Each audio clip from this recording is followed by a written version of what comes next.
Oui, impeccable. On voit un peu après. Oui. T'as un interrupteur à ton Non. machin, là? Non. C'est bien l'interrupteur là. Voilà, ça, on a... Moi j'ai vu Benoît, on a fait 3 tonneaux, Benoît a été éjecté et j'étais persuadé que mon fils était décédé. Un mec s'est arrêté, c'était mon copain, c'est la destinée quelquefois, c'est terrible. Et Benoît il était à 10 mètres de moi, moi j'étais bloqué, je ne pouvais pas bouger, j'avais mon genou en l'air. Et je lui disais mais il est mort Benoît, bien sûr il ne respirait pas, il était... Et quand les secours sont arrivés, je ne sais pas si c'est pas l'hélico qui l'a évacué, pour arriver vite à Pellegrin. Moi j'ai été bloqué là, j'ai dit mon fils on ne veut pas me le dire mais je suis sûr qu'il est mort. Et ça c'est des épreuves terribles. Bon, je vais prendre le fer. Arrivée à l'hôpital, j'ai appris la vérité et c'est une chape de plomb qui tombe sur la tête. Et puis on ne peut pas se laisser enfoncer, on est obligé d'avancer parce qu'on dit que ça ne peut pas, la vie ne peut pas partir.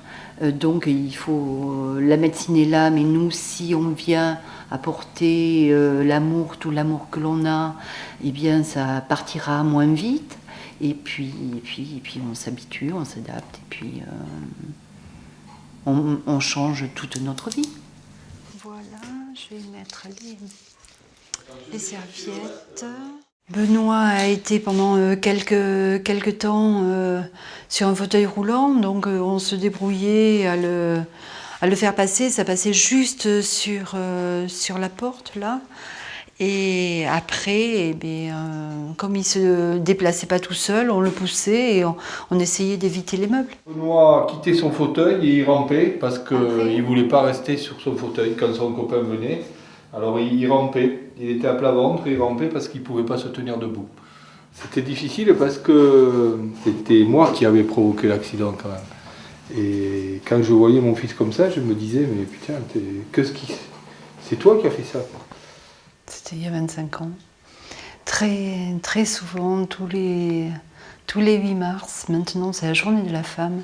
Mais là, c'était pas encore la journée de la femme. Et je me refais le film et la mémoire a quelque chose de super, c'est qu'elle efface les mauvais souvenirs. Et je ne me souviens que de certains flashs d'il y a 25 ans. Et un jour, on était dans la salle à manger et Benoît était dans sa chambre et il avait réussi à se mettre à genoux pour attraper ses affaires. Et on l'a vu arriver à la porte. Il s'était tenu le long du mur comme il avait pu et il marchait les mains en l'air comme ça, en suivant le mur.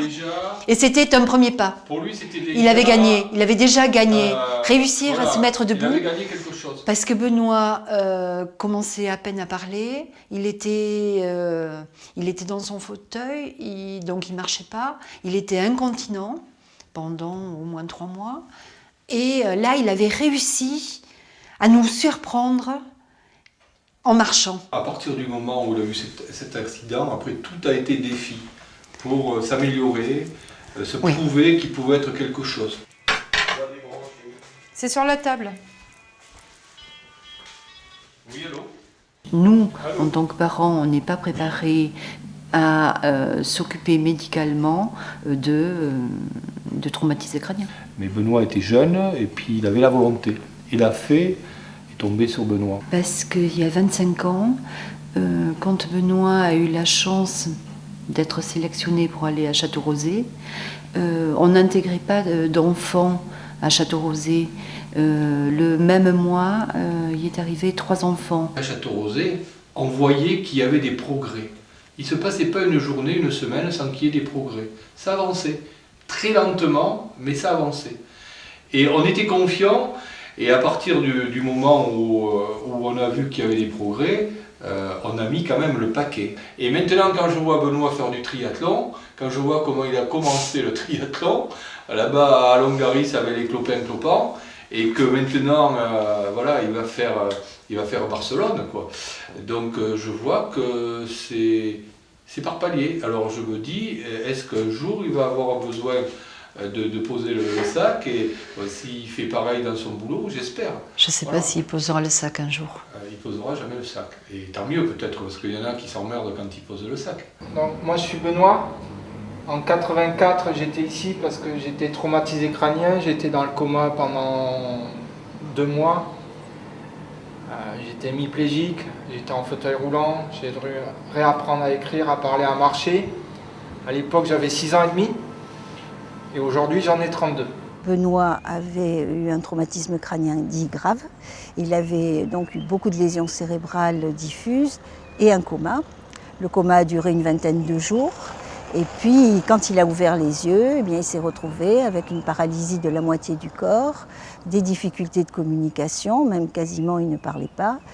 Et il avait en plus une fracture du bras, donc tout ça faisait qu'il ne tenait pas assis, il ne tenait pas debout et il ne communiquait pas. Je me suis battu pour essayer à parler, à marcher, à écrire.